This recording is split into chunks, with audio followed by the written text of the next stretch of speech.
En una noche lluviosa, un niño corre por las calles desiertas pidiendo ayuda mientras su papá agoniza tras un ataque brutal. La única persona que le responde es una niña misteriosa, cubierta con una cobija rota que demuestra habilidades que nadie se esperaría. Pero cuando todos la buscan, la niña desaparece dejando atrás solo preguntas y un secreto peligroso. Si esa historia te ha interesado, no olvides suscribirte a nuestro canal y dinos desde qué ciudad nos estás viendo. Continuamos. Prometo que esta será la mejor historia que escucharás en tu vida. La lluvia caía con fuerza sobre las calles del barrio de Lavapiés, en Madrid, aquella noche de jueves. Las pesadas gotas golpeaban el asfalto mojado, creando una cortina de agua que dificultaba la visión de cualquiera que se aventurara a salir en medio de aquel temporal.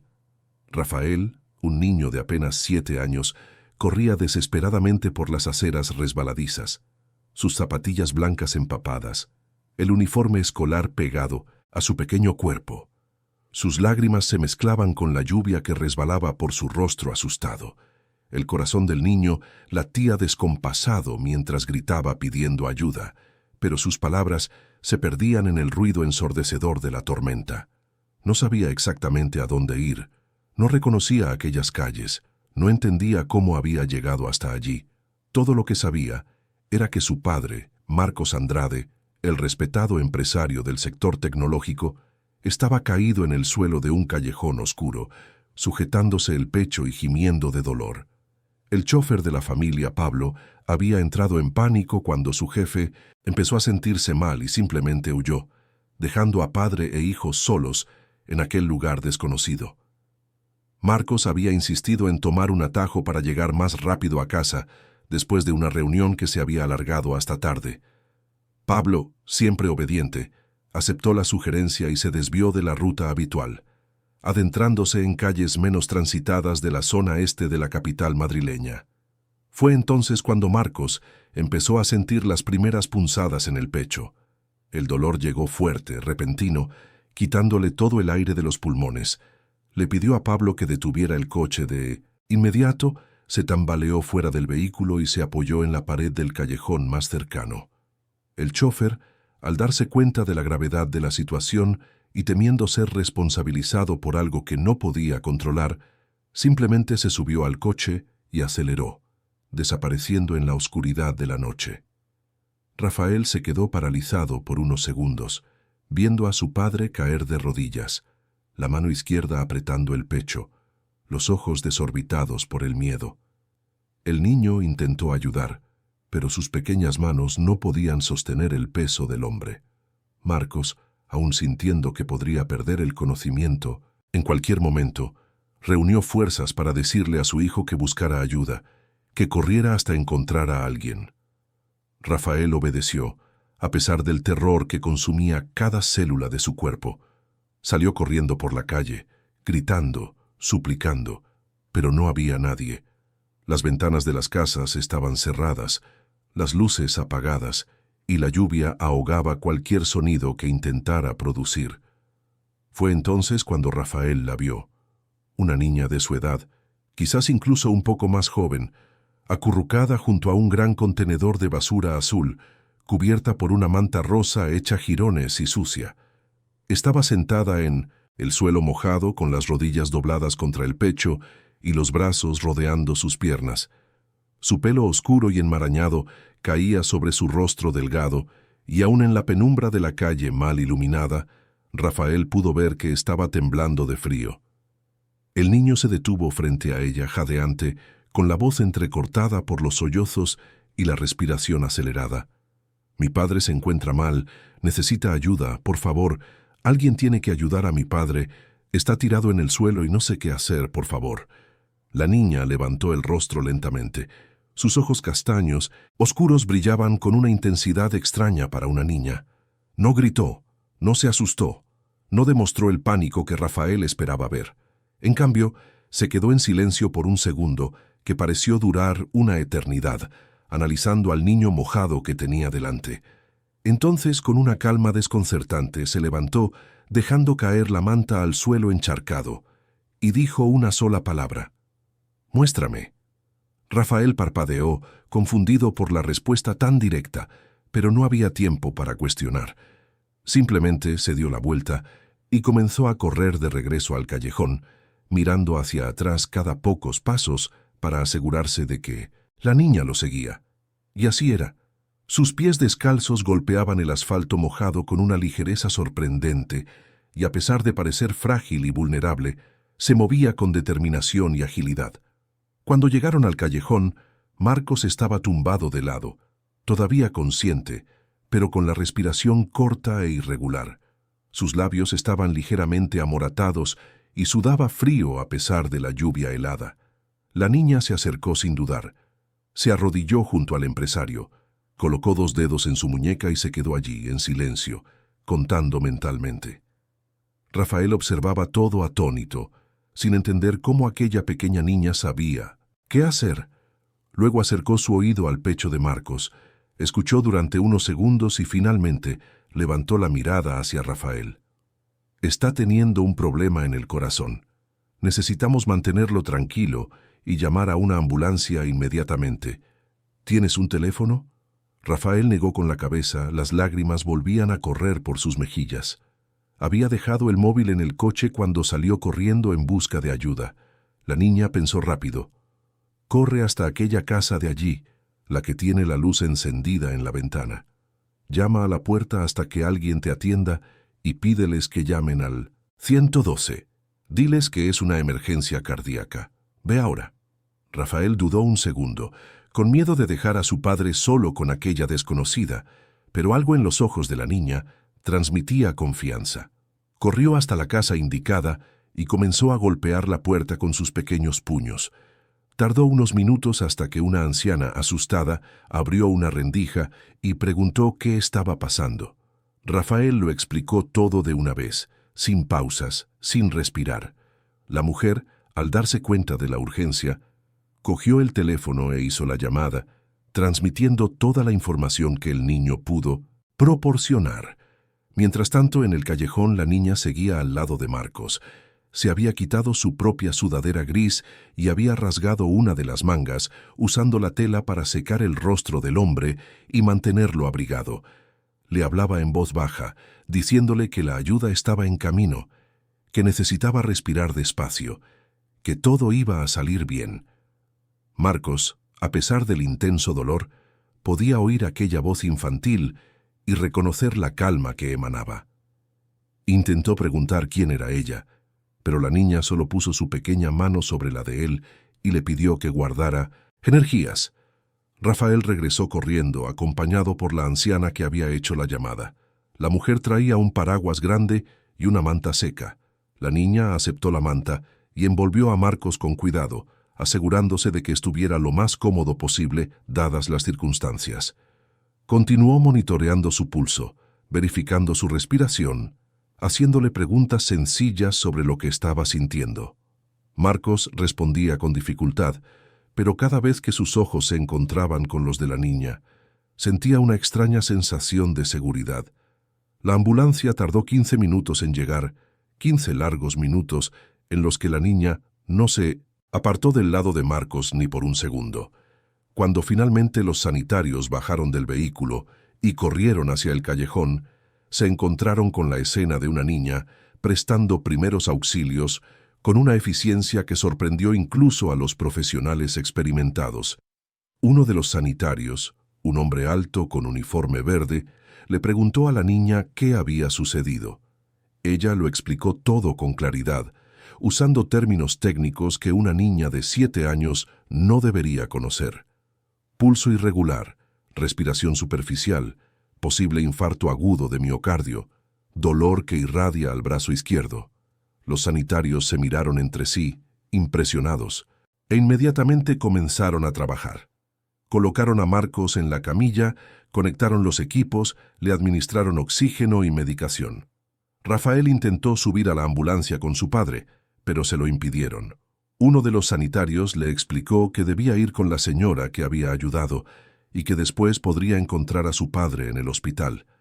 Fue en ese momento cuando Rafael se acordó de la niña. Miró hacia atrás, buscándola, queriendo darle las gracias, queriendo saber su nombre. Pero había desaparecido. Como un fantasma que se disuelve en la niebla, la niña simplemente ya no estaba allí. Rafael gritó. Le preguntó a la anciana si había visto a dónde había ido la niña, pero la mujer estaba tan concentrada en la situación de Marcos que ni siquiera se había dado cuenta de la partida de la pequeña. Rafael sintió una opresión en el pecho. Aquella niña había salvado la vida de su padre, y él ni siquiera sabía su nombre. La ambulancia partió a toda velocidad, las sirenas rasgando la noche lluviosa. Rafael fue llevado por la anciana a su casa, donde ella telefoneó a la madre del niño, Elena Andrade, explicándole lo que había sucedido. Elena, que estaba en un viaje de negocios en Barcelona, sintió que el mundo se derrumbaba al recibir la noticia. Tomó el primer vuelo de regreso a Madrid y llegó al hospital Gregorio Marañón unas horas después, encontrando a Rafael sentado en la sala de espera, todavía con la ropa empapada y los ojos rojos de tanto llorar. Marcos fue llevado directamente a la unidad de cuidados intensivos. Los médicos confirmaron que había sufrido un infarto agudo y que la situación era grave, pero estable. Si no hubiera sido por los primeros auxilios inmediatos, probablemente no habría resistido hasta la llegada de la ambulancia. Cuando los médicos preguntaron quién había prestado esos primeros auxilios, Rafael contó lo de la niña. Describió cada detalle, cada palabra que ella había dicho, cada gesto que había hecho. Pero cuando Elena intentó agradecer a la niña, descubrió que nadie sabía quién era ni dónde estaba. Los días siguientes fueron una montaña rusa de emociones para la familia Andrade. Marcos permaneció inconsciente durante casi una semana, conectado a diversos aparatos que monitorizaban cada latido de su corazón. Elena dividió su tiempo entre el hospital y el cuidado de Rafael, que estaba traumatizado por todo lo que había presenciado. El niño no podía dejar de hablar de la niña misteriosa. Dibujaba su rostro, describía la manta rosa hecha jirones, repetía las palabras que ella había dicho. Elena, al principio, pensó que su hijo estaba confundiendo las cosas, que quizás su memoria se había enredado debido al trauma, pero Rafael insistía, con una convicción inquebrantable, en que la niña era real y que había salvado a Marcos. Cuando Marcos finalmente despertó, su primera pregunta fue sobre su hijo. Al saber que Rafael estaba bien, suspiró aliviado. Pero entonces, con la voz todavía débil, preguntó por la niña. Elena se sorprendió. Marcos también se acordaba de ella. Describió los ojos castaños oscuros, la voz tranquila, las pequeñas manos sosteniendo las suyas. Dijo que nunca había visto tanta serenidad en una niña y que necesitaba encontrarla para agradecerle por haberle salvado la vida. Elena, ahora convencida de que la niña realmente existía, decidió tomar cartas en el asunto. Contrató a un investigador privado, un hombre llamado Rogelio Santos, conocido por su eficiencia en encontrar a personas desaparecidas. Rogelio comenzó entrevistando a Rafael, pidiéndole al niño que describiera todo con el más mínimo detalle. Visitó el callejón donde todo había sucedido. Habló con la anciana que había llamado a la ambulancia. Revisó las cámaras de seguridad de la zona. Pero no había registros. Ninguna cámara había capturado la imagen de la niña. Ningún vecino del barrio recordaba haber visto a una niña viviendo en las calles de esa área. Era como si nunca hubiera existido. Pero Marcos y Rafael sabían que existía. Lo sentían en el fondo de sus almas, y la única pista concreta que tenían era la descripción física de la niña y el detalle de la manta rosa hecha jirones. Rogelio amplió la búsqueda. Comenzó a visitar centros de acogida para niños en situación de vulnerabilidad, orfanatos, casas de paso, proyectos sociales. Mostró la descripción de la niña a asistentes sociales, psicólogos, voluntarios. La mayoría no la reconocía, pero algunos dijeron que ya habían visto a niñas parecidas, que a menudo aparecían y desaparecían sin dejar rastro. Fue en uno de esos centros de acogida, ubicado en la zona sur de Madrid, donde Rogelio finalmente obtuvo una información relevante. Una de las voluntarias, una mujer de mediana edad llamada Beatriz, Dijo que había visto a una niña con esa descripción unas semanas antes. La niña había aparecido en el Simuret centro pidiendo comida, pero se negó a quedarse. Era arisca, desconfiada y parecía tener mucho miedo de los adultos. Beatriz intentó hablar con ella, le ofreció ayuda, pero la niña simplemente cogió un bocadillo, un zumo, y se fue. Cuando Beatriz le preguntó su nombre, la niña respondió solo: Julia. Rogelio llevó esta información a la familia Andrade. Elena y Marcos, que ya estaba en casa recuperándose, se llenaron de esperanza. Finalmente tenían un nombre: Julia. Pero todavía no sabían nada sobre ella, de dónde venía, quiénes eran sus padres, por qué estaba sola en las calles. Marcos, aunque todavía debilitado, insistió en participar activamente en la búsqueda. Le dijo a Elena que sentía que necesitaba encontrar a esa niña, no solo para darle las gracias, sino porque algo dentro de él le decía que ella necesitaba ayuda. Elena, que siempre había sido una mujer pragmática y centrada en su carrera como abogada, al principio no entendía la obsesión de su marido. Pero a medida que pasaban los días y veía la determinación tanto de Marcos como de Rafael, algo comenzó a cambiar dentro de ella. Se dio cuenta de que aquella niña había hecho más que salvar la vida de Marcos. Había tocado a la familia de una manera inexplicable. Había despertado en ellos un sentido de propósito que antes no existía. Rogelio continuó la investigación. Descubrió que varios niños vivían en las calles de esa región, muchos de ellos huyendo de situaciones familiares complicadas, otros simplemente abandonados. Habló con personas sin hogar, con comerciantes locales, con policías que patrullaban la zona. Poco a poco comenzó a armar un rompecabezas. Algunas personas recordaban haber visto a una niña pequeña siempre sola, siempre en movimiento, nunca deteniéndose en un lugar por mucho tiempo. Era discreta, silenciosa, y parecía saber exactamente cómo evitar ser notada. Una noche, Rogelio recibió una llamada de Beatriz, la voluntaria del centro de acogida. Dijo que la niña había vuelto. Julia estaba sentada fuera del centro, bajo una marquesina, tratando de protegerse de otra tormenta que caía sobre la ciudad. Rogelio le pidió a Beatriz que no la asustara, que solo intentara mantener a la niña allí hasta que él llegara.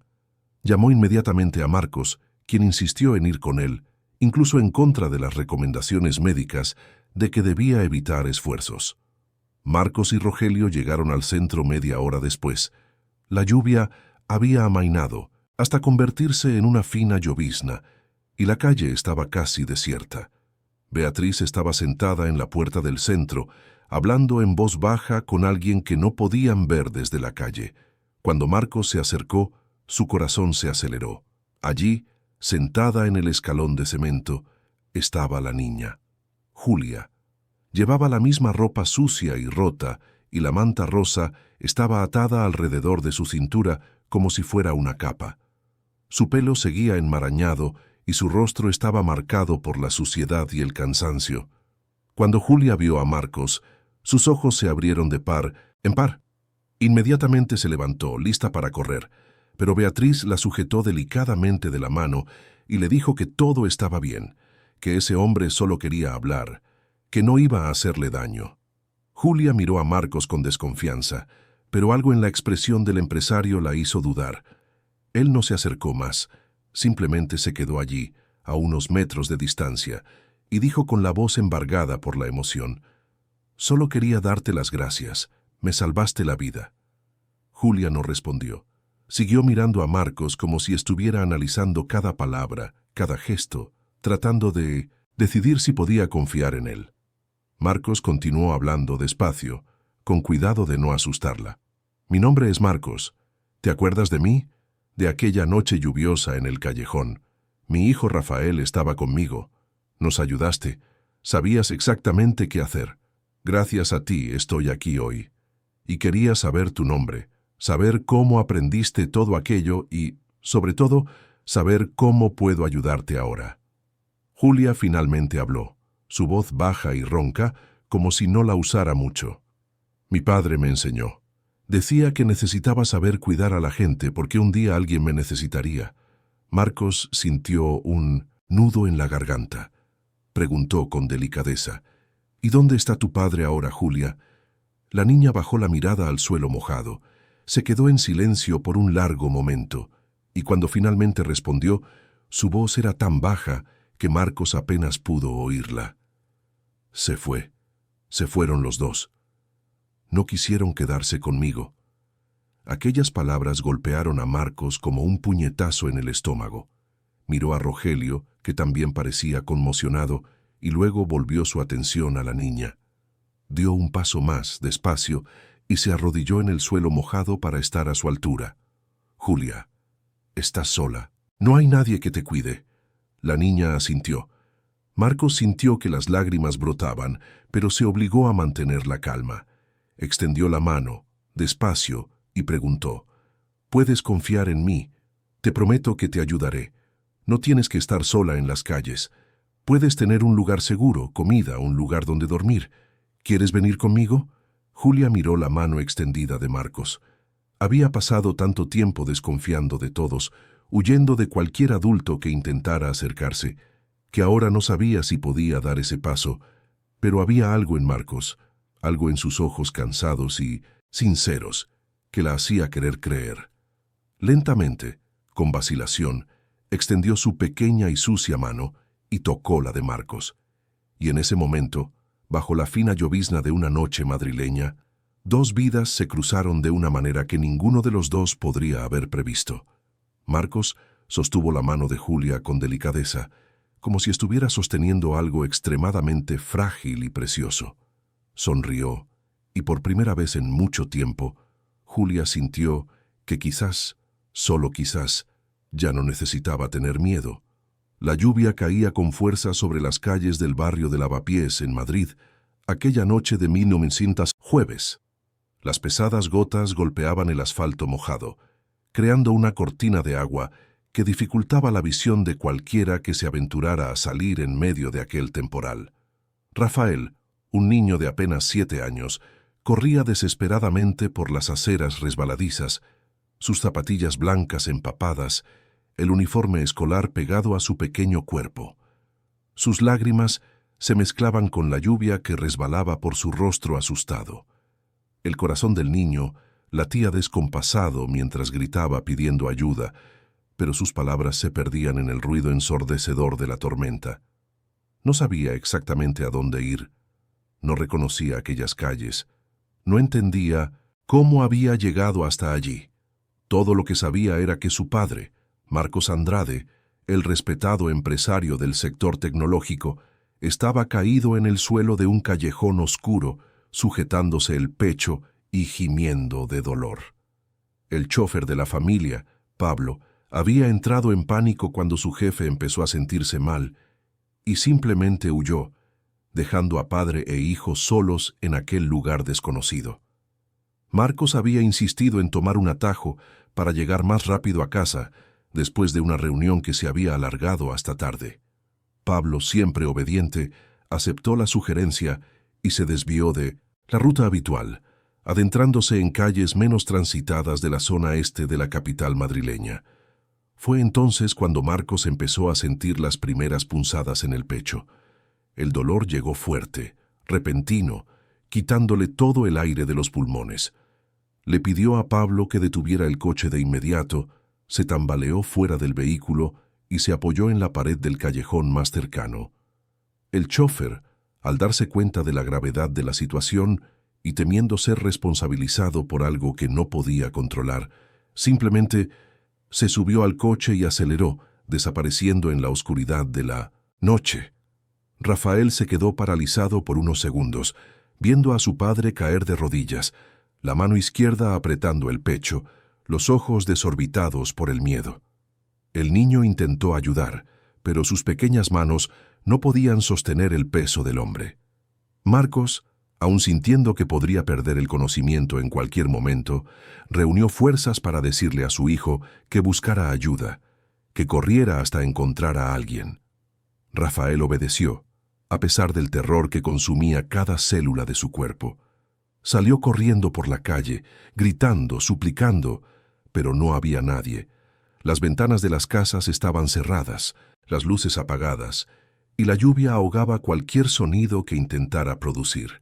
Fue entonces cuando Rafael la vio, una niña de su edad, quizás incluso un poco más joven, acurrucada junto a un gran contenedor de basura azul, cubierta por una manta rosa hecha jirones y sucia. Estaba sentada en el suelo mojado, con las rodillas dobladas contra el pecho y los brazos rodeando sus piernas. Su pelo oscuro y enmarañado caía sobre su rostro delgado, y aún en la penumbra de la calle mal iluminada, Rafael pudo ver que estaba temblando de frío. El niño se detuvo frente a ella jadeante, con la voz entrecortada por los sollozos y la respiración acelerada. «Mi padre se encuentra mal. Necesita ayuda, por favor. Alguien tiene que ayudar a mi padre. Está tirado en el suelo y no sé qué hacer, por favor». La niña levantó el rostro lentamente. Sus ojos castaños oscuros brillaban con una intensidad extraña para una niña. No gritó, no se asustó, no demostró el pánico que Rafael esperaba ver. En cambio, se quedó en silencio por un segundo que pareció durar una eternidad, analizando al niño mojado que tenía delante. Entonces, con una calma desconcertante, se levantó, dejando caer la manta al suelo encharcado, y dijo una sola palabra: «Muéstrame». Rafael parpadeó, confundido por la respuesta tan directa, pero no había tiempo para cuestionar. Simplemente se dio la vuelta y comenzó a correr de regreso al callejón, mirando hacia atrás cada pocos pasos para asegurarse de que la niña lo seguía. Y así era. Sus pies descalzos golpeaban el asfalto mojado con una ligereza sorprendente, y a pesar de parecer frágil y vulnerable, se movía con determinación y agilidad. Cuando llegaron al callejón, Marcos estaba tumbado de lado, todavía consciente, pero con la respiración corta e irregular. Sus labios estaban ligeramente amoratados y sudaba frío a pesar de la lluvia helada. La niña se acercó sin dudar, se arrodilló junto al empresario, colocó 2 dedos en su muñeca y se quedó allí, en silencio, contando mentalmente. Rafael observaba todo atónito, sin entender cómo aquella pequeña niña sabía qué hacer. Luego acercó su oído al pecho de Marcos, escuchó durante unos segundos y finalmente levantó la mirada hacia Rafael. «Está teniendo un problema en el corazón. Necesitamos mantenerlo tranquilo y llamar a una ambulancia inmediatamente. ¿Tienes un teléfono?» Rafael negó con la cabeza. Las lágrimas volvían a correr por sus mejillas. Había dejado el móvil en el coche cuando salió corriendo en busca de ayuda. La niña pensó rápido. «Corre hasta aquella casa de allí, la que tiene la luz encendida en la ventana. Llama a la puerta hasta que alguien te atienda y pídeles que llamen al 112. Diles que es una emergencia cardíaca. Ve ahora». Rafael dudó un segundo, con miedo de dejar a su padre solo con aquella desconocida, pero algo en los ojos de la niña transmitía confianza. Corrió hasta la casa indicada y comenzó a golpear la puerta con sus pequeños puños. Tardó unos minutos hasta que una anciana, asustada, abrió una rendija y preguntó qué estaba pasando. Rafael lo explicó todo de una vez, sin pausas, sin respirar. La mujer, al darse cuenta de la urgencia, cogió el teléfono e hizo la llamada, transmitiendo toda la información que el niño pudo proporcionar. Mientras tanto, en el callejón, la niña seguía al lado de Marcos. Se había quitado su propia sudadera gris y había rasgado una de las mangas, usando la tela para secar el rostro del hombre y mantenerlo abrigado. Le hablaba en voz baja diciéndole que la ayuda estaba en camino, que necesitaba respirar despacio, que todo iba a salir bien. Marcos, a pesar del intenso dolor, podía oír aquella voz infantil y reconocer la calma que emanaba. Intentó preguntar quién era ella, pero la niña solo puso su pequeña mano sobre la de él y le pidió que guardara energías. Rafael regresó corriendo, acompañado por la anciana que había hecho la llamada. La mujer traía un paraguas grande y una manta seca. La niña aceptó la manta y envolvió a Marcos con cuidado, asegurándose de que estuviera lo más cómodo posible dadas las circunstancias. Continuó monitoreando su pulso, verificando. su respiración, haciéndole preguntas sencillas sobre lo que estaba sintiendo. Marcos respondía con dificultad, pero cada vez que sus ojos se encontraban con los de la niña, sentía una extraña sensación de seguridad. La ambulancia tardó 15 minutos en llegar, 15 largos minutos en los que la niña no se apartó del lado de Marcos ni por un segundo. Cuando finalmente los sanitarios bajaron del vehículo y corrieron hacia el callejón, se encontraron con la escena de una niña prestando primeros auxilios con una eficiencia que sorprendió incluso a los profesionales experimentados. Uno de los sanitarios, un hombre alto con uniforme verde, le preguntó a la niña qué había sucedido. Ella lo explicó todo con claridad, usando términos técnicos que una niña de 7 años no debería conocer. Pulso irregular, respiración superficial, posible infarto agudo de miocardio, dolor que irradia al brazo izquierdo. Los sanitarios se miraron entre sí impresionados e inmediatamente comenzaron a trabajar. Colocaron a Marcos en la camilla, conectaron los equipos, le administraron oxígeno y medicación. Rafael intentó subir a la ambulancia con su padre, pero se lo impidieron. Uno de los sanitarios le explicó que debía ir con la señora que había ayudado y que después podría encontrar a su padre en el hospital. Fue en ese momento cuando Rafael se acordó de la niña. Miró hacia atrás, buscándola, queriendo darle las gracias, queriendo saber su nombre, pero había desaparecido. Como un fantasma que se disuelve en la niebla, la niña simplemente ya no estaba allí. Rafael gritó. Le preguntó a la anciana si había visto a dónde había ido la niña, pero la mujer estaba tan concentrada en la situación de Marcos que ni siquiera se había dado cuenta de la partida de la pequeña. Rafael sintió una opresión en el pecho. Aquella niña había salvado la vida de su padre, y él ni siquiera sabía su nombre. La ambulancia partió a toda velocidad, las sirenas rasgando la noche lluviosa. Rafael fue llevado por la anciana a su casa, donde ella telefoneó a la madre del niño, Elena Andrade, explicándole lo que había sucedido. Elena, que estaba en un viaje de negocios en Barcelona, sintió que el mundo se derrumbaba al recibir la noticia. Tomó el primer vuelo de regreso a Madrid y llegó al Hospital Gregorio Marañón unas horas después, encontrando a Rafael sentado en la sala de espera, todavía con la ropa empapada y los ojos rojos de tanto llorar. Marcos fue llevado directamente a la unidad de cuidados intensivos. Los médicos confirmaron que había sufrido un infarto agudo y que la situación era grave, pero estable. Si no hubiera sido por los primeros auxilios inmediatos, probablemente no habría resistido hasta la llegada de la ambulancia. Cuando los médicos preguntaron quién había prestado esos primeros auxilios, Rafael contó lo de la niña. Describió cada detalle, cada palabra que ella había dicho, cada gesto que había hecho, pero cuando Elena intentó agradecer a la niña, descubrió que nadie sabía quién era ni dónde estaba. Los días siguientes fueron una montaña rusa de emociones para la familia Andrade. Marcos permaneció inconsciente durante casi una semana, conectado a diversos aparatos que monitorizaban cada latido de su corazón. Elena dividió su tiempo entre el hospital y el cuidado de Rafael, que estaba traumatizado por todo lo que había presenciado. El niño no podía dejar de hablar de la niña misteriosa. Dibujaba su rostro, describía la manta rosa hecha jirones, repetía las palabras que ella había dicho. Elena, al principio, pensó que su hijo estaba confundiendo las cosas, que quizás su memoria se había enredado debido al trauma.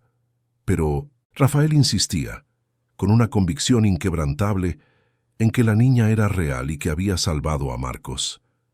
Cuando Marcos finalmente despertó, su primera pregunta fue sobre su hijo.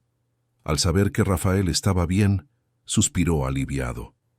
Pero entonces, con la voz todavía débil, preguntó por la niña. Elena se sorprendió. Marcos también se acordaba de ella. Describió los ojos castaños oscuros, la voz tranquila, las pequeñas manos sosteniendo las suyas. Dijo que nunca había visto tanta serenidad en una niña y que necesitaba encontrarla para agradecerle por haberle salvado la vida. Elena, ahora convencida de que la niña realmente existía, decidió tomar cartas en el asunto. Contrató a un investigador privado, un hombre llamado Rogelio Santos, conocido por su eficiencia en encontrar a personas desaparecidas. Rogelio comenzó entrevistando a Rafael, pidiéndole al niño que describiera todo con el más mínimo detalle. Visitó el callejón donde todo había sucedido, habló con la anciana que había llamado a la ambulancia, revisó las cámaras de seguridad de la zona, pero no había registros. Ninguna cámara había capturado la imagen de la niña. Ningún vecino del barrio recordaba haber visto a una niña viviendo en las calles de esa área. Era como si nunca hubiera existido. Pero Marcos y Rafael sabían que existía. Lo sentían en el fondo de sus almas. Y la única pista concreta que tenían era la descripción física de la niña y el detalle de la manta rosa hecha jirones. Rogelio amplió la búsqueda. Comenzó a visitar centros de acogida para niños en situación de vulnerabilidad, orfanatos, casas de paso, proyectos sociales. Mostró la descripción de la niña a asistentes sociales, psicólogos, voluntarios. La mayoría no la reconocía, pero algunos dijeron que ya habían visto a niñas parecidas, que a menudo aparecían y desaparecían sin dejar rastro. Fue en 1900 en uno de esos centros de acogida, ubicado en la zona sur de Madrid, donde Rogelio finalmente obtuvo una información relevante. Una de las voluntarias, una mujer de mediana edad llamada Beatriz, dijo que había visto a una niña con esa descripción unas semanas antes. La niña había aparecido en el centro pidiendo comida, pero se negó a quedarse. Era arisca, desconfiada y parecía tener mucho miedo de los adultos. Beatriz intentó hablar con ella, le ofreció ayuda, pero la niña simplemente cogió un bocadillo, un zumo y se fue. Cuando Beatriz le preguntó su nombre, la niña respondió solo, Julia. Rogelio llevó esta información a la familia Andrade. Elena y Marcos, que ya estaba en casa recuperándose, se llenaron de esperanza. Finalmente tenían un nombre, Julia, pero todavía no sabían nada sobre ella, de dónde venía, quiénes eran sus padres, por qué estaba sola en las calles. Marcos, aunque todavía debilitado, insistió en participar activamente en la búsqueda. Le dijo a Elena que sentía que necesitaba encontrar a esa niña, no solo para darle las gracias, sino porque algo dentro de él le decía que ella necesitaba ayuda. Elena, que siempre había sido una mujer pragmática y centrada en su carrera como abogada, al principio no entendía la obsesión de su marido, pero a medida que pasaban los días y veía la determinación tanto de Marcos como de Rafael, algo comenzó a cambiar dentro de ella. Se dio cuenta de que aquella niña había hecho más que salvar la vida de Marcos. Había tocado a la familia de una manera inexplicable, había despertado en ellos un sentido de propósito que antes no existía. Rogelio continuó la investigación. Descubrió que varios niños vivían en las calles de esa región, muchos de ellos huyendo de situaciones familiares complicadas, otros simplemente abandonados. Habló con personas sin hogar, con comerciantes locales, con policías que patrullaban la zona. Poco a poco comenzó a armar un rompecabezas. Algunas personas recordaban haber visto a una niña pequeña, siempre sola, siempre en movimiento, nunca deteniéndose en un lugar por mucho tiempo. Era discreta, silenciosa, y parecía saber exactamente cómo evitar ser notada. Una noche, Rogelio recibió una llamada de Beatriz, la voluntaria del centro de acogida. Dijo que la niña había vuelto. Julia estaba sentada fuera del centro, bajo una marquesina, tratando de protegerse de otra tormenta que caía sobre la ciudad. Rogelio le pidió a Beatriz que no la asustara, que solo intentara mantener a la niña allí hasta que él llegara. Llamó inmediatamente a Marcos, quien insistió en ir con él, incluso en contra de las recomendaciones médicas de que debía evitar esfuerzos. Marcos y Rogelio llegaron al centro media hora después. La lluvia había amainado hasta convertirse en una fina llovizna, y la calle estaba casi desierta. Beatriz estaba sentada en la puerta del centro, hablando en voz baja con alguien que no podían ver desde la calle. Cuando Marcos se acercó, su corazón se aceleró. Allí, sentada en el escalón de cemento, estaba la niña, Julia. Llevaba la misma ropa sucia y rota, y la manta rosa estaba atada alrededor de su cintura como si fuera una capa. Su pelo seguía enmarañado y su rostro estaba marcado por la suciedad y el cansancio. Cuando Julia vio a Marcos, sus ojos se abrieron de par en par. Inmediatamente se levantó lista para correr, pero Beatriz la sujetó delicadamente de la mano y le dijo que todo estaba bien, que ese hombre solo quería hablar, que no iba a hacerle daño. Julia miró a Marcos con desconfianza, pero algo en la expresión del empresario la hizo dudar. Él no se acercó más, simplemente se quedó allí, a unos metros de distancia, y dijo con la voz embargada por la emoción: «Solo quería darte las gracias. Me salvaste la vida». Julia no respondió. Siguió mirando a Marcos, como si estuviera analizando cada palabra, cada gesto, tratando de decidir si podía confiar en él. Marcos continuó hablando, despacio, con cuidado de no asustarla. «Mi nombre es Marcos. ¿Te acuerdas de mí?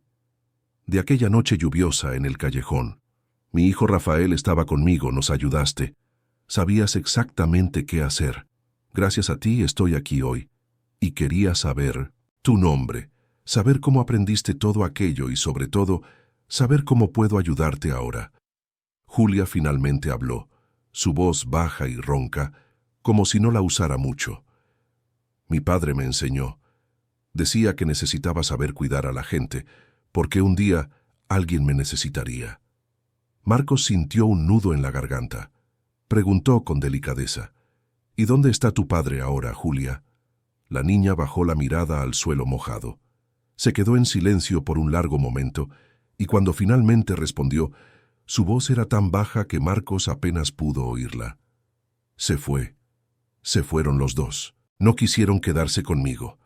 Aquellas palabras golpearon a Marcos como un puñetazo en el estómago. Miró a Rogelio, que también parecía conmocionado, y luego volvió su atención a la niña.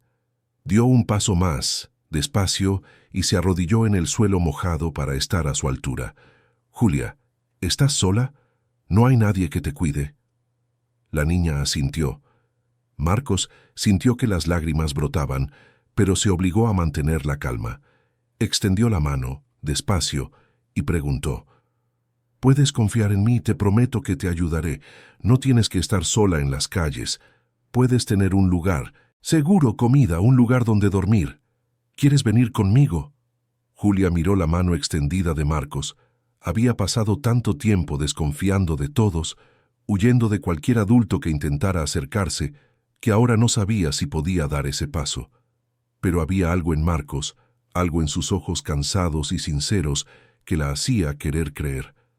Lentamente, con vacilación, extendió su pequeña y sucia mano y tocó la de Marcos. Y en ese momento, bajo la fina llovizna de una noche madrileña, dos vidas se cruzaron de una manera que ninguno de los dos podría haber previsto. Marcos sostuvo la mano de Julia con delicadeza, como si estuviera sosteniendo algo extremadamente frágil y precioso. Sonrió, y por primera vez en mucho tiempo, Julia sintió que quizás, solo quizás, ya no necesitaba tener miedo. Los meses que siguieron a la adopción oficial de Julia fueron como un sueño del que temía despertar. Por primera vez desde aquella noche terrible en que sus padres la abandonaron, tenía una rutina estable, personas que se preocupaban por ella, un lugar al que podía llamar hogar. Pero incluso con todo el amor que recibía de la familia Andrade, había momentos en los que Julia se sentía como una intrusa, como si no mereciera toda aquella felicidad. El colegio se había convertido en su refugio. Julia descubrió que tenía facilidad para los estudios, especialmente en ciencias y matemáticas. Sus notas eran siempre las mejores de la clase, y los profesores elogiaban constantemente su dedicación e inteligencia. Rafael se sentía orgulloso cada vez que veía el nombre de su hermana en el cuadro de honor, y siempre se aseguraba de contarle a todo el mundo que ella era su hermana. La palabra hermana todavía sonaba extraña en los oídos de Julia, pero al mismo tiempo calentaba su corazón de una manera que no podía explicar. Una tarde, 3 meses después de la adopción, Julia estaba en la biblioteca del colegio haciendo una investigación para un trabajo sobre profesiones, cuando encontró un libro sobre técnicos de emergencias sanitarias. Cogió el libro con manos temblorosas y comenzó a hojear las páginas. Allí estaban descritas todas las técnicas que su padre le había enseñado, todas las lecciones nocturnas que ella creía que eran solo juegos de padre e hija, pero que al final salvaron la vida de Marcos. Las lágrimas comenzaron a caer silenciosamente mientras leía, recordando la voz paciente de su padre explicando cómo tomar el pulso, cómo identificar señales de alerta, cómo mantener la calma en situaciones de emergencia. Fue Rafael quien la encontró, sentada en el rincón más oscuro de la biblioteca, abrazada al libro, llorando en voz baja. No dijo nada, simplemente se sentó a su lado y le puso la mano en el hombro. Después de unos minutos, Julia finalmente pudo hablar. Él me enseñó todo esto. Todas las noches después de cenar, mi padre cogía sus materiales de trabajo y me mostraba cómo funcionaba. Decía que el conocimiento era el mayor regalo que podía darme, que nadie podría quitármelo nunca. Y yo pensaba que era solo un juego, que era su forma de pasar tiempo conmigo. Pero no lo era. Él lo sabía. De alguna manera sabía que lo necesitaría. Rafael no supo qué decir. A sus 8 años, no tenía palabras para consolar el dolor que veía en los ojos de su hermana, así que hizo lo único que se le ocurrió. Abrazó a Julia con fuerza y se quedó allí, en silencio, haciéndole saber que no estaba sola. Esa noche, durante la cena, Julia estaba más callada de lo normal. Elena se dio cuenta y le preguntó si todo estaba bien. Julia dudó, mirando el plato de comida que tenía delante, y luego decidió compartir lo que sentía.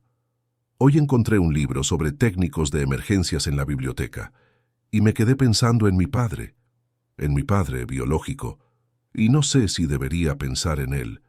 No sé si está mal echarle de menos después de todo lo que hizo. El silencio que siguió fue pesado, pero no incómodo. Marcos dejó el tenedor a un lado y miró a Julia con comprensión. Julia, nunca dejarás de ser hija de tus padres biológicos. Te dieron la vida, te criaron durante 7 años, te enseñaron cosas valiosas.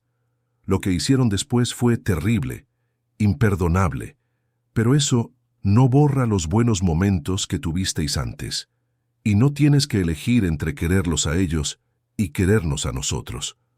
Tu corazón es lo suficientemente grande como para albergar ambas cosas. Elena asintió, sus ojos brillando con lágrimas contenidas. Nunca intentaremos reemplazar a tus padres, Julia. Solo queremos ser una nueva familia para ti. Y si quieres hablar de ellos, de tus recuerdos, de lo que sientes, siempre estaremos aquí para escucharte. Julia sintió que se le quitaba un peso de encima. Había pasado meses intentando enterrar cualquier recuerdo de su vida anterior, intentando borrar a Andrés y a Carla de su mente, como si nunca hubieran existido. Pero ahora, con el permiso de Marcos y Elena para sentir lo que sentía, se dio cuenta de que ya no necesitaba cargar con esa culpa sola. Esa noche, por primera vez, Julia contó historias sobre su vida anterior. Habló de cómo su madre la llevaba al parque todos los domingos, de cómo jugaban a hacer pasteles de arena mientras su padre trabajaba. Habló de las noches en que los tres veían películas juntos en el viejo sofá del salón, comiendo palomitas y riendo de las escenas divertidas. Habló de los cumpleaños, de las navidades, de los momentos sencillos que ahora parecían pertenecer a otra vida. Y mientras hablaba, lloraba, pero eran lágrimas diferentes. No eran lágrimas de desesperación o rabia, sino de alguien que finalmente se permitía recordar y sentir nostalgia. Los días se convirtieron en semanas, y las semanas en meses. Julia cumplió 8 años, y Elena organizó una fiesta sorpresa. Fue la primera vez que Julia tuvo una fiesta de cumpleaños con amigos del colegio, una tarta de verdad, regalos envueltos. Sopló las velas y, cuando todos le preguntaron cuál había sido su deseo, ella solo sonrió y dijo que ya se había cumplido. Pero no todo eran flores. A medida que Julia se sentía más segura y confiada, también comenzó a cuestionar más, a poner a prueba los límites, a ver hasta dónde llegaba realmente el amor de sus nuevos padres. Empezó a desobedecer pequeñas reglas, a dejar de hacer las tareas de casa, a responder de forma brusca.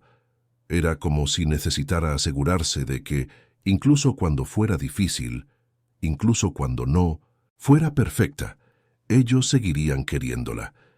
Elena y Marcos, orientados por la doctora Renata, entendieron que aquello era parte del proceso. Julia estaba probando la solidez de la familia. Necesitaba asegurarse de que no sería abandonada de nuevo a la primera dificultad. Establecieron reglas claras pero justas. Hablaban con ella cuando desobedecía. Le explicaban las consecuencias de sus acciones, pero siempre, siempre, reafirmaban su amor incondicional. Hubo una noche particularmente difícil cuando Julia tuvo una crisis de ansiedad después de una pesadilla. Se despertó gritando, convencida de que estaba de vuelta en las calles, sola en el frío. Elena y Marcos corrieron a su habitación, encontrándola acurrucada en un rincón, temblando, con la manta rosa apretada contra el pecho. Elena se sentó en el suelo a su lado, sin intentar tocarla, simplemente estando presente. Marcos trajo un vaso de agua y se sentó al otro lado, y los dos se quedaron allí, hasta que Julia dejó de temblar, hasta que su respiración se calmó, hasta que finalmente pudo mirarlos y susurrar. «Tenía miedo de que os hubierais ido». Marcos respondió con voz firme pero amable. «Nunca nos iremos, Julia. No importa cuántas veces tengas esa pesadilla, la respuesta siempre será la misma. Estamos aquí, y seguiremos aquí». Fue también en esa época cuando Elena tomó una decisión importante. Se había dado cuenta del interés de Julia por la medicina y las ciencias de la salud, siempre haciendo preguntas sobre el cuerpo humano, sobre cómo funcionaban las cosas. Elena habló con Marcos y juntos decidieron matricular a Julia en un curso de primeros auxilios para niños, ofrecido por una ONG asociada al Hospital Gregorio Marañón. Cuando Elena le contó a Julia sobre el curso, la niña se quedó en silencio por un largo momento. Luego preguntó con voz insegura, «¿Crees que podré hacerlo?» «Solo tengo 8 años». Elena sonrió y acarició el pelo de su hija. «Julia, salvaste la vida de Marcos cuando tenías 7 años. Tienes un don natural para esto. Y este curso te enseñará aún más, te dará herramientas para ayudar a la gente de forma segura. Pero solo lo haremos si tú quieres. No es una obligación». Julia pensó por un momento y luego asintió. Quería hacer el curso. Quería honrar las lecciones que su padre biológico le había dado. Quería transformar todo el dolor que había vivido en algo positivo. El curso comenzó el sábado siguiente. Julia era la más joven del grupo, pero también la más dedicada. Absorbía cada información como una esponja, hacía preguntas inteligentes, practicaba las técnicas con seriedad. El instructor, un enfermero llamado Carlos Alberto, quedó impresionado con el conocimiento previo que ya tenía y con su madurez al lidiar con situaciones de emergencia simuladas. Al final del curso, 2 semanas después, Julia recibió un certificado. Miró aquel papel como si fuera el trofeo más preciado del mundo. Cuando llegó a casa, le mostró el certificado a Marcos, Rafael y Elena, con los ojos brillantes de orgullo. Marcos abrazó a su hija y le susurró al oído, «Tu padre estaría muy orgulloso de ti». Y por primera vez al oír esas palabras, Julia no sintió dolor, sintió paz, porque sabía que Marcos decía la verdad y que podía honrar la memoria de Andrés Silva mientras construía una nueva vida con la familia Andrade. Pero la vida le tenía reservada una sorpresa más a Julia. Un día, unos 6 meses después de su adopción, llegó del colegio y encontró a una mujer desconocida sentada en el salón, hablando con Elena. La mujer tendría unos 40 años, el pelo canoso recogido en un moño y una mirada cansada pero amable. Cuando Julia entró, la mujer se levantó y sonrió tímidamente. Elena se acercó y puso la mano en el hombro de Julia. «Julia, esta es doña Marta Silva, es tu abuela, la madre de tu padre». Julia sintió como si el suelo hubiera desaparecido bajo sus pies. ¿Tenía una abuela? ¿Cómo? Porque nunca había conocido a esa mujer antes. Marta se acercó despacio, con los ojos llenos de lágrimas. «Julia, mi amor, sé que esto debe ser un shock para ti. Tu abuelo y yo nos distanciamos de tu padre hace muchos años por Malentendidos que ahora parecen tan tontos. Cuando me enteré de lo que pasó, de lo que te hizo, me quedé destrozada. Pasé meses intentando encontrarte hasta que un asistente social me dio el contacto de tu nueva familia. No he venido aquí para quitarte de su lado, solo he venido para conocerte, para decirte cuánto siento no haber estado presente cuando me necesitabas. Julia no sabía qué sentir. ¿Rabia? ¿Alivio? ¿Confusión? Miró a Elena buscando orientación, y Elena asintió animándola. Julia entonces volvió a mirar a Marta y dijo con su voz pequeña pero firme: ¿Por qué os peleasteis? ¿Por qué te alejaste de mi padre? Marta suspiró profundamente y se sentó de nuevo en el sofá, haciendo una seña para que Julia se sentara a su lado. La niña dudó, pero acabó aceptando. Marta comenzó a contar la historia. Tu padre siempre fue un niño soñador, Julia. Quería ayudar a la gente, marcar la diferencia en el mundo. Cuando dijo que quería ser técnico de emergencias, tu abuelo y yo no lo apoyamos. Queríamos que fuera médico o abogado, algo que considerábamos más importante. Discutimos mucho por eso, y cuando decidió seguir su camino de todos modos, le dimos un ultimátum. O hacía lo que queríamos, o que no contara más con nosotros. Y él eligió su sueño. Y nosotros, orgullosos y tercos como éramos, cortamos el contacto. Pasaron los años, y el orgullo no nos dejó admitir que estábamos equivocados, hasta que fue demasiado tarde. Julia procesó esa información en silencio, luego preguntó: ¿Sabías que yo existía? Marta negó con la cabeza. Las lágrimas corrían libremente ahora. No, tu padre nunca se puso en contacto después de casarse. Solo supe de ti cuando empecé a buscarlo después de enterarme del abandono.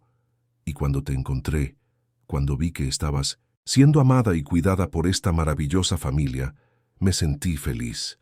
Pero también se me rompió el corazón por todos los años que perdí, por todas las historias que podría haber compartido contigo. Julia miró a aquella mujer que decía ser su abuela y vio en ella el mismo dolor que ella misma cargaba, el dolor del abandono, de la pérdida, del tiempo que no vuelve. Y a pesar de toda la confusión de sentimientos, Julia sintió una conexión. Extendió su pequeña mano y tocó la de Marta. No sé si puedo llamarte abuela ahora, no te conozco, pero me gustaría conocerte, si tú quieres. Marta sostuvo la mano de Julia como si fuera lo más preciado del mundo y asintió, incapaz de hablar por la emoción. Elena, observando todo desde lejos, sintió las lágrimas correr por su propio rostro. Sabía que aquello era importante para Julia, que tener una conexión con su pasado, con sus raíces, era parte del proceso de curación. En los meses siguientes, Marta se convirtió en una presencia constante en la vida de Julia. Visitaba a la niña todas las semanas, siempre trayendo historias sobre Andrés cuando era niño, fotos antiguas, recetas que a él le encantaban. Julia lo absorbía todo con una mezcla de dolor y alegría, reconstruyendo en su mente la imagen del padre que creía haber perdido para siempre. Marta también comenzó a participar en fechas especiales, siempre respetando el espacio de Elena y Marcos, siempre dejando claro que no estaba allí para reemplazar a nadie, solo para añadir más amor a la vida de Julia. Fue durante una de esas visitas que Marta reveló algo importante. Se había puesto en contacto con un abogado y había descubierto que Andrés había dejado algunas cosas atrás cuando huyó. Había un pequeño baúl guardado en el apartamento donde vivía con Carla, un baúl que el propietario había conservado, esperando que algún día alguien viniera a buscarlo. Marta había recuperado el baúl y ahora quería dárselo a Julia, si estaba lista para ver lo que había dentro. Julia pidió que toda la familia estuviera presente cuando abriera el baúl. En una tarde de domingo, con Marcos, Elena, Rafael y Marta a su alrededor, Julia abrió aquella vieja caja de madera y vio lo que había dentro. Había fotos de la familia, docenas de ellas. Julia de bebé, Julia dando sus primeros pasos, Julia soplándolas, velas de cumpleaños.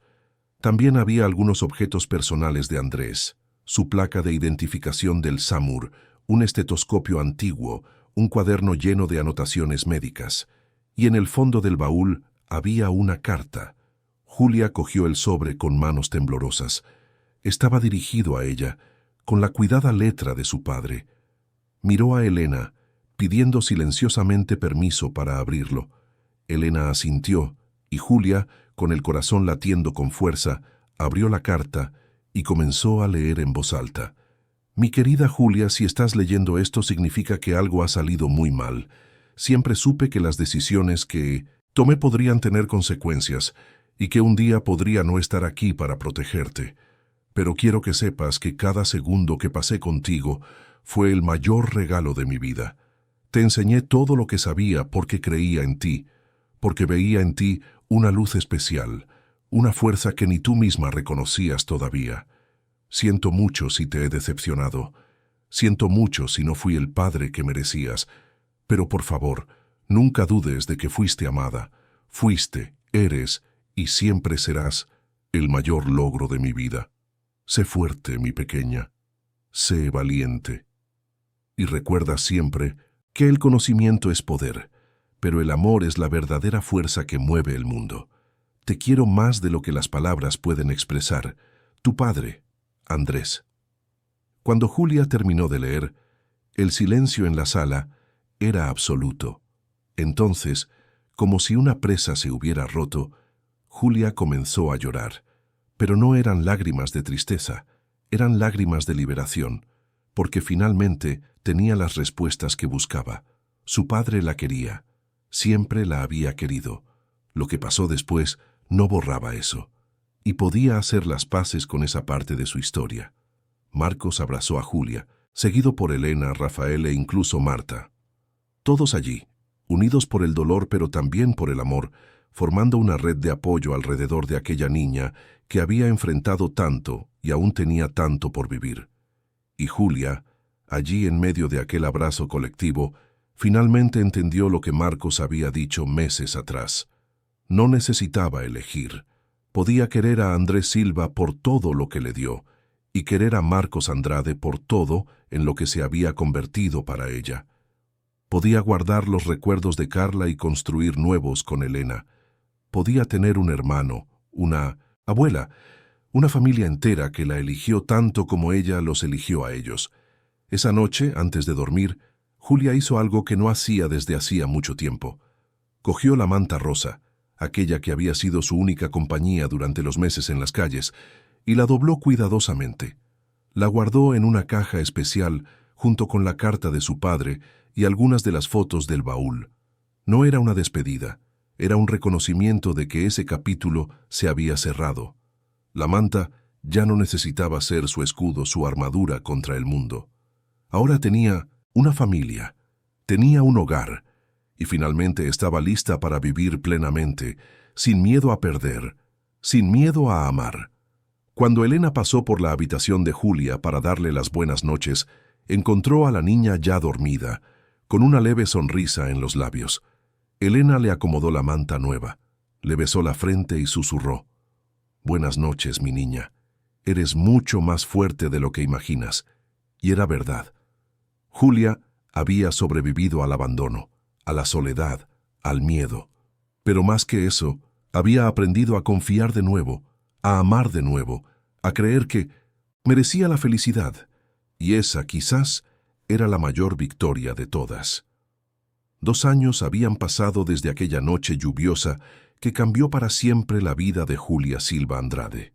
Ahora, con 10 años, era una niña completamente diferente de aquella criatura asustada que vivía en las calles de Madrid. Su pelo había crecido, largo y brillante, siempre recogido en una coleta cuando iba al colegio. Su sonrisa, antes rara y vacilante, ahora iluminaba cualquier habitación. Y sus ojos, aquellos ojos castaños oscuros que un día cargaron tanto miedo, ahora brillaban con confianza y esperanza. El colegio se había convertido en más que un refugio para Julia. Se había convertido en su lugar de excelencia. Era la mejor alumna de la clase, participaba en el club de ciencias, ayudaba a sus compañeros con dificultades y era respetada por profesores y estudiantes. Rafael, ahora también con 10 años, seguía siendo su mejor amigo y su mayor fan. Los dos eran inseparables, y a menudo la gente que no conocía la historia de la familia pensaba que eran gemelos, tal era la complicidad entre ellos. Elena había hecho ajustes significativos en su carrera de abogada. Pasó a trabajar más desde casa, aceptando menos casos para poder estar más presente en la vida de sus hijos. Marcos, completamente recuperado del infarto, había transformado su empresa de tecnología en uno de los mayores éxitos del sector, pero siempre se aseguraba de llegar a casa a tiempo para la cena familiar. Y Marta, la abuela que había llegado como una extraña y se había convertido en parte esencial de la vida de Julia, visitaba a la familia al menos 3 veces por semana, siempre trayendo dulces e historias. Pero no todo había sido sencillo en esos 2 años. Julia todavía tenía momentos difíciles, noches en las que se despertaba con pesadillas, días en que la ansiedad la consumía sin motivo aparente. La terapia con la doctora Renata continuaba, porque todos entendían que la curación no era lineal, que había altibajos y que estaba bien necesitar ayuda. Fue un martes cualquiera cuando todo cambió de nuevo. Julia estaba en el colegio durante el recreo cuando oyó gritos procedentes del patio. Corrió hasta allí y encontró a una multitud de alumnos alrededor de algo en el suelo. Abriéndose paso entre los niños asustados, Julia vio a una de las profesoras, la profesora Beatriz, caída en el suelo, sujetándose el pecho y gimiendo de dolor. Era exactamente la misma escena que había presenciado 2 años atrás con Marcos. Por un segundo, Julia se quedó helada. Los recuerdos de aquella noche volvieron con toda su fuerza. El miedo, la desesperación, la sensación de impotencia. Pero entonces algo dentro de ella se activó. Era como si la voz de su padre, tanto de Andrés como de Marcos, resonara en su mente diciéndole que sabía qué hacer, que tenía el conocimiento, que era capaz. Julia se arrodilló junto a la profesora y con voz firme, a pesar de que le temblaban las manos, dijo: «Profesora Beatriz, míreme, voy a ayudarla. Que alguien llame al 112 ahora». Una de las empleadas del colegio ya estaba haciendo la llamada. Julia comprobó el pulso de la profesora y notó que era irregular pero presente. Recordó todo lo que había aprendido en el curso de primeros auxilios y todo lo que Andrés le había enseñado. Pidió que alguien trajera un cojín para colocarlo debajo de la cabeza de la profesora, instruyó a los alumnos a que se apartaran para darle espacio y aire. Y se quedó allí, sosteniendo la mano de Beatriz y diciéndole que la ayuda estaba en camino. Rafael apareció corriendo, con el rostro pálido al ver a su hermana en acción. Quería ayudar, pero Julia le pidió que mantuviera a los otros alumnos alejados. La ambulancia llegó en menos de 10 minutos, y los sanitarios se quedaron impresionados al encontrar a una niña de 10 años prestando primeros auxilios con tanta eficiencia. Uno de ellos, un hombre llamado Ricardo, le preguntó dónde había aprendido aquello. Julia respondió simplemente: «Me enseñó mi padre, los dos». La profesora Beatriz fue llevada al hospital y tras los exámenes, los médicos confirmaron que había tenido un principio de infarto, pero que los primeros auxilios inmediatos de Julia habían marcado la diferencia. La directora del colegio llamó a Elena para contarle lo que había sucedido, y cuando Julia llegó a casa esa tarde, no solo encontró a sus padres y a su hermano esperándola, sino también a un grupo de periodistas que querían contar la historia de la niña heroína. Elena y Marcos hablaron con Julia antes de permitir cualquier entrevista. Le explicaron que su historia podría inspirar a muchas personas, pero que no estaba obligada a compartir nada que no quisiera. Julia pensó durante un largo momento y luego decidió que quería contar su historia. No por los elogios o la fama, sino porque quizás su experiencia podría ayudar a otros niños que estuvieran pasando por situaciones difíciles. La entrevista se emitió la semana siguiente.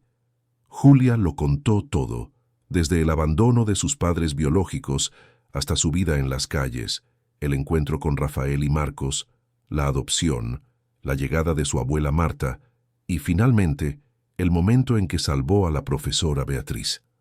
Habló con una madurez sorprendente para una niña de 10 años y sus palabras tocaron el corazón de miles de personas que vieron el programa. El impacto fue inmenso. La historia de Julia se extendió por las redes sociales, los periódicos y los programas de televisión. Se convirtió en un símbolo de superación, de resiliencia, de cómo el amor puede transformar vidas. Pero más importante que la fama fueron las cartas. Cientos de cartas comenzaron a llegar a la familia Andrade, de niños que habían sido adoptados, de personas que habían superado traumas, de padres que se inspiraron en la historia para adoptar a niños que necesitaban un hogar. Fue entonces cuando Elena tuvo una idea. Habló con Marcos sobre la creación de un proyecto social que ayudara a niños en situación de vulnerabilidad, especialmente a aquellos que vivían en las calles. A Marcos le encantó la idea e inmediatamente puso los recursos de su empresa a su disposición. Fundaron el Instituto Julia Silva, una organización que ofrecía refugio temporal, educación, asistencia psicológica y cursos de formación para niños y adolescentes en situación de calle. Cuando Elena y Marcos le contaron a Julia sobre el instituto que llevaría su nombre, la niña se quedó sin palabras.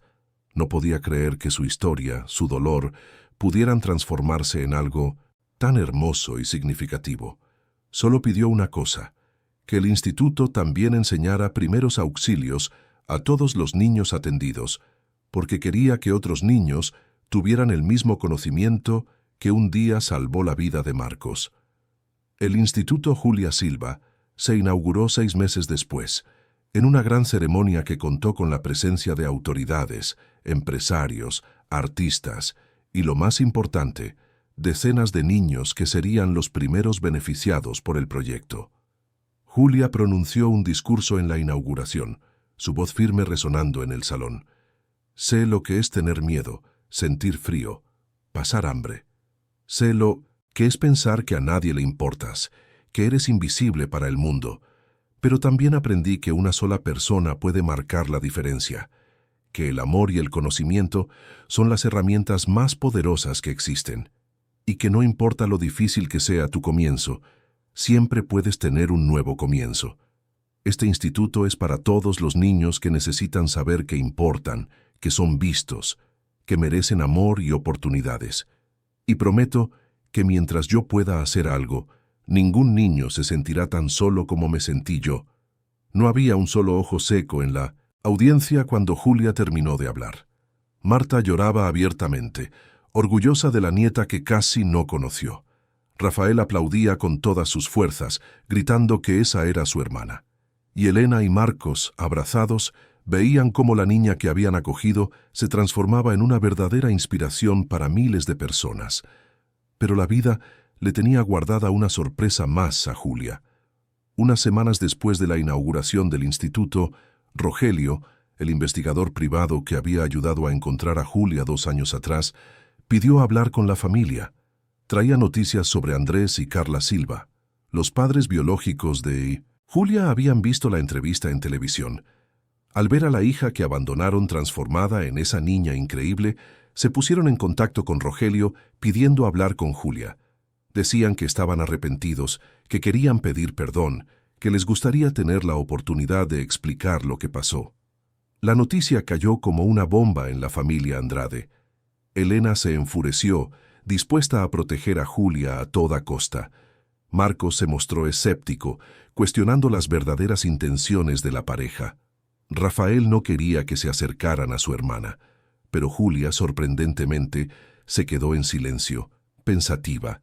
Esa noche, después de que todos se fueran a dormir, Julia fue a la habitación de Elena y Marcos, llamó suavemente a la puerta y pidió hablar. Los 3 se sentaron en la cama y Julia comenzó a hablar. Sé que queréis protegerme, y os quiero por eso, pero necesito hacer esto. Necesito mirarlos y escuchar lo que tienen que decir, no porque quiera volver, no porque los perdone fácilmente, sino porque necesito respuestas. Necesito cerrar este capítulo de verdad. Y solo puedo hacerlo si tengo el valor de enfrentarlos. Elena quería decir que no, quería proteger a su hija de cualquier dolor adicional. Pero miró a Julia y vio la determinación en sus ojos, vio la fuerza, la madurez, el coraje. y entendió que Julia ya no era aquella niña asustada de 2 años atrás. Había crecido, se había fortalecido y tenía derecho a tomar sus propias decisiones. El encuentro se fijó para la semana siguiente en la oficina de Rogelio, en un entorno neutro y controlado. Elena, Marcos y Marta estarían presentes, pero en otra sala, listos para intervenir si era necesario. Julia insistió en entrar sola en la sala donde la esperaban Andrés y Carla.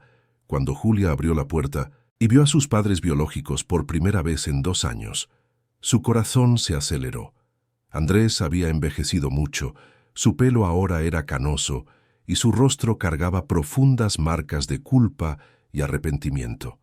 Carla estaba más delgada, con los ojos rojos, como si hubiera llorado mucho. Ambos se levantaron cuando Julia entró, pero ella les hizo un gesto para que permanecieran sentados. Se sentó en la silla frente a ellos y esperó. Andrés fue el primero en hablar, con la voz entrecortada. «Julia, no sé ni por dónde empezar. Perdón, parece tan pequeño, tan insuficiente para lo que te hicimos. Te abandonamos de la peor manera posible. Éramos tus padres, las personas que debían protegerte, y te dimos la espalda cuando más lo necesitabas. No hay justificación para eso. Ninguna». Carla continuó. Las lágrimas corrían libremente. «Estábamos desesperados, Julia. Las deudas, las amenazas, el miedo. Entramos en pánico y tomamos la peor decisión posible. Pensamos que estarías mejor sin nosotros, que alguien te encontraría, te cuidaría mejor de lo que podíamos nosotros. Pero eso no nos quita la responsabilidad. Te fallamos de la manera más terrible en que unos padres pueden fallar». Julia escuchó todo en silencio. Luego habló, su voz firme pero cargada de emoción. «Pasé 2 años intentando entender por qué lo hicisteis. Pasé noches sin dormir, preguntándome qué había hecho mal, por qué no era suficiente para que os quedarais, y solo recientemente entendí que nunca se trató de mí. Se trató de vosotros, de vuestras decisiones, de vuestras debilidades. Me enseñaste cosas valiosas, papá. Me enseñaste que el conocimiento es poder, que ayudar a la gente es importante, y por eso estoy agradecida. Pero también me enseñaste, sin querer, que el amor no son solo palabras, son acciones, y vuestras acciones me hirieron de una manera que tardará mucho en cicatrizar». Andrés bajó la cabeza, incapaz de mirar a su hija. Julia continuó. «He venido aquí hoy no porque os perdone fácilmente, o porque quiera volver a la vida que teníamos. He venido porque necesito que sepáis que sobreviví, que a pesar de todo encontré una familia que me quiere de verdad, que no me abandona cuando las cosas se ponen difíciles. Encontré personas que me eligieron, que me dieron un hogar, que me enseñaron que tengo valor, y he venido a decir que voy a estar bien, no gracias a vosotros, sino a pesar de vosotros». Carla sollozó con fuerza, llevándose las manos al rostro. Andrés finalmente miró a Julia y vio en ella no a la niña frágil que habían dejado atrás, sino a una joven fuerte, decidida, capaz. «Julia, no nos debes nada, ni perdón, ni una segunda oportunidad, nada. Pero quiero que sepas que ver esa entrevista, ver la mujer increíble en la que te estás convirtiendo, fue al mismo tiempo lo más orgulloso y lo más doloroso que he experimentado. Porque podría haber sido parte de eso, pero desperdicié esa oportunidad, y cargaré con esa culpa el resto de mi vida». Julia se quedó en silencio por un largo momento. Luego se levantó lista para irse, pero antes de abrir la puerta, se giró una vez más. «Un día tal vez pueda perdonaros por completo, pero ese día no es hoy. Hoy solo puedo decir que espero que aprendáis de vuestros errores, que os convirtáis en mejores personas, y que si algún día tenéis otra oportunidad de ser padres, de cuidar a alguien, no huyáis, porque amar significa quedarse, incluso cuando es difícil, y eso me lo enseñasteis de la peor manera posible». Y con esas palabras Julia salió de la habitación. Encontró a Elena, Marcos y Marta esperándola, y simplemente se arrojó a los brazos de Elena, llorando todo lo que había contenido durante la conversación. Elena la abrazó con fuerza, haciendo círculos suaves en la espalda de su hija, susurrando que todo estaba bien, que había sido muy valiente, que todo había terminado. Esa noche, en casa, la familia se reunió en el salón. Julia contó todo lo que había sucedido, todo lo que había sentido, todo lo que había dicho. Y cuando terminó, Rafael abrazó a su hermana y dijo: «Eres la persona más fuerte que conozco, Yu, y estoy muy orgulloso de ser tu hermano». Julia sonrió a través de las lágrimas y respondió: «Y yo estoy orgullosa de ser tu hermana, Rafa». Marcos se acercó y puso las manos en los hombros de Julia. «¿Sabes qué es lo que más me impresiona de ti, Julia? No es tu inteligencia, ni tu valentía, ni el hecho de que hayas salvado vidas. Es tu capacidad de transformar el dolor en amor, de coger todo lo malo que ha pasado y crear algo bueno a partir de ello. Eres especial no a pesar de lo que has pasado, sino por cómo has elegido lidiar con ello». Elena asintió con los ojos brillantes. «Nos has enseñado mucho, Julia. Nos has mostrado el verdadero significado de la familia, de la resiliencia, del amor incondicional.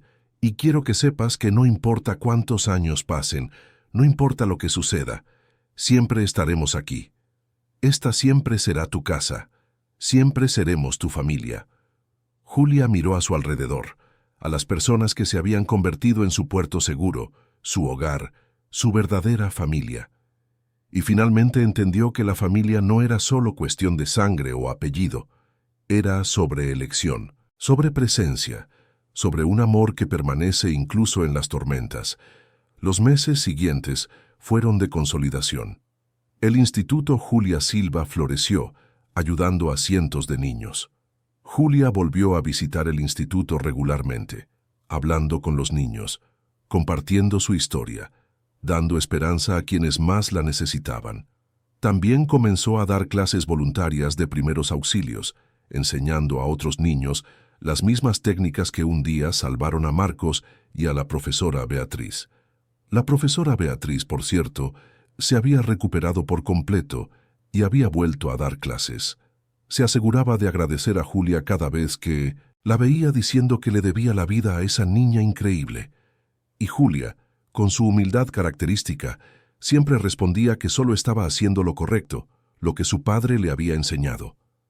En una tarde soleada de sábado, casi 3 años después de aquella noche lluviosa que lo cambió todo, la familia Andrade hizo un paseo especial.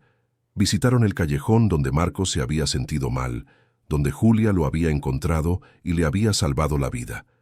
El lugar ahora tenía un aspecto diferente, más limpio, más cuidado, pero aún cargaba los recuerdos de aquel día. Julia miró a 1900 su alrededor, recordando a la niña asustada que era, acurrucada junto a un contenedor con una manta rosa hecha jirones, recordando el miedo, la soledad, la certeza de que a nadie le importaba. Y luego miró a su familia, a Rafael a su lado, a Elena y Marcos cogidos de la mano, a Marta sonriendo orgullosa, y se dio cuenta de cuánto había cambiado. No solo externamente, sino por dentro. Ya no era esa niña rota, era Julia Silva Andrade, una superviviente, una heroína, una hija amada. Marcos puso la mano en el hombro de Julia y dijo: «¿Sabes? ¿En qué pienso cuando miro este lugar? Pienso que este fue el día en que 2 vidas se salvaron mutuamente. Tú me salvaste la vida esa noche, Julia, pero también creo que Elena y yo salvamos la tuya, y Rafael también, y la abuela Marta. Todos nos salvamos unos a otros». Julia asintió.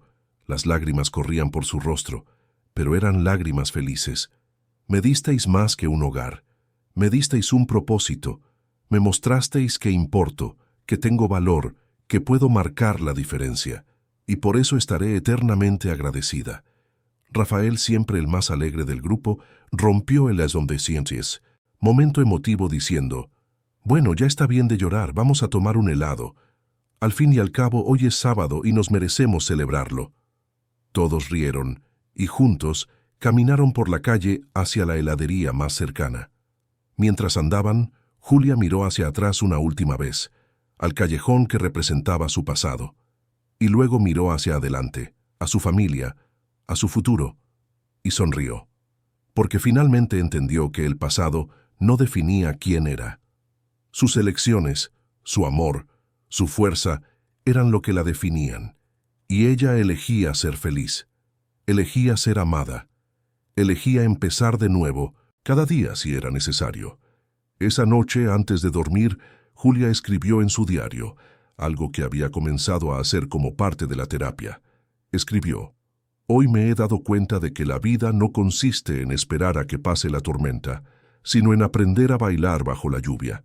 Yo bailé, sobreviví, y ahora vivo, de verdad, porque tengo una familia que me quiere, un propósito que me mueve y un futuro que me espera con los brazos abiertos. Y eso es más de lo que jamás soñé tener».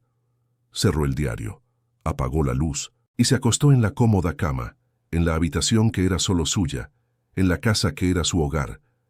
Y por primera vez en mucho tiempo, durmió sin miedo, sin pesadillas, sin preocupaciones, porque estaba en casa, estaba a salvo, era amada y finalmente estaba completa.